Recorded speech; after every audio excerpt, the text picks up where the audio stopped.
刚建议参海洋科技博物馆合作设置 AI 人工智慧的鱼图啊，民众的目睭看到多一尾鱼啊，这尾鱼啊的相关资料就连面出现伫边啊，然后大家熟悉海洋也达成生态教育的目的。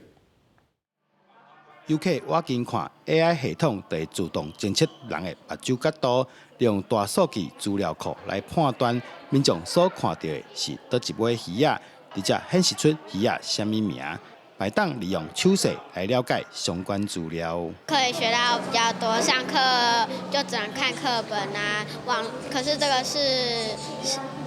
AI 可以看到的。它呈现效果就是这个使用者他看到什么样的鱼，那个鱼的资讯就在他的视线轴向上显示在这个透明显示屏幕上面。刚建议搁踮家人附近的海洋内建置海底摄影机，除了会当随时看到海底的鱼啊，更会使知影海水温度。专家指出，经过监控，发现这几年海水温度有愈来愈高的趋势。近期间的观测的话，我们已经观测到海水温度有到30度左右的变化。对，那未来假设我们的系统跟后端跟 AR 呈现的话，我们就可以第一时间的去呈现，就是海洋温度对珊瑚白化的影响。不只是看到我们在讲科技的一个创新，其实同样的也可以观察到，把我们在讲虚拟跟实境一起结盟在一起，其实对海洋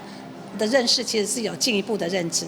透过科技，除了让大家会当更加了解海洋，知影环境教育的重要性，上重要的是希望提升民众生态保育的观念。记者杜君和新竹报道。